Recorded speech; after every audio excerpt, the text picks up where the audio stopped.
بسم اللہ الرحمن الرحیم۔ السلام علیکم دوستو آج ہم اس ویڈیو میں آدم علیہ السلام کا واقعہ پارٹ 2 بیان کریں گے۔ آپ سے گزارش ہے کہ آپ اس ویڈیو کو پورا دیکھیں۔ اسے لمبی عمر عطا کی اور ساتھ میں وہ سامان بھی جو نسل آدم کو گمراہ کرنے کے لیے چاہیے تھے۔ اب جانتے ہیں کہ حضرت آدم علیہ السلام کی پیدائش کیسے ہوئی۔ اللہ ہر کام پر قادر ہے، وہ چاہے تو پلک جھپکتے ہی تمام جہانوں کو پیدا کر سکتا ہے، لیکن اس دنیا اور انسانوں کی تخلیق اس نے کئی مرحلوں میں کی۔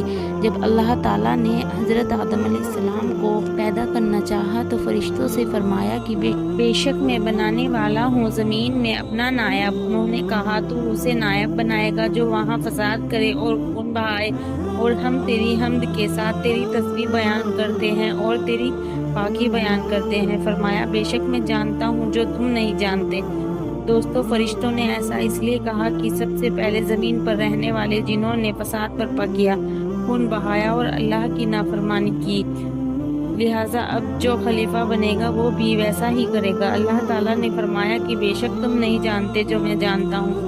دوستو یہ بات یاد رکھنی چاہیے کہ فرشتوں کا یہ کہنا اعتراض کے طور پر نہیں تھا، اور نہ ہی آدم علیہ السلام اور ان کی اولاد سے حسد کے طور پر، کیونکہ قرآن مجید کے مطابق فرشتے وہ بات نہیں کہتے جس کو کہنے یا پوچھنے کی انہیں اجازت نہ ہو۔ لہٰذا جب اللہ تعالیٰ نے آدم علیہ السلام کو بنانا چاہا تو فرمایا کہ ساری زمین سے مٹی لائی جائے، اور آدم علیہ السلام کے لیے لیسدار چپکنے والی مٹی آسمان کی طرف بلند کی گئی۔ پہلے یہ مٹی گارے کی شکل میں تھی، پھر اس میں خمیر اٹھ گیا، لہٰذا اس لیسدار اور چپکنے والی مٹی سے اللہ تعالیٰ نے آدم علیہ السلام کا پتلا اپنے مبارک ہاتھوں سے بنایا۔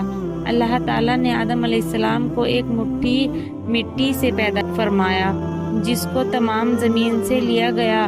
اس طرح کئی جگہ کی مٹی استعمال ہونے کی وجہ سے انسان الگ الگ رنگوں جیسے گورے، کالے یا سانولے، الگ الگ عادتوں جیسے خوش مزاج، بد مزاج، اور الگ خصلتوں جیسے نیک و بد کے ہوتے ہیں۔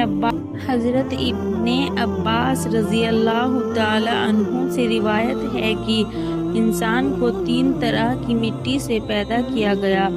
نمبر 1 سلسال، نمبر 2 حما، نمبر 3 لازب۔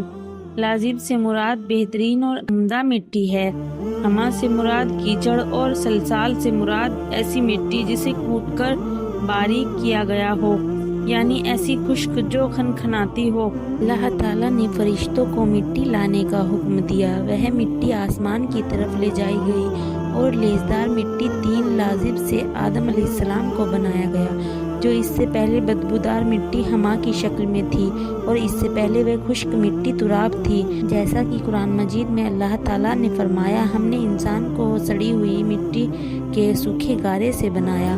اللہ تعالیٰ نے آدم علیہ السلام کو اپنے دستے قدرت سے بنایا۔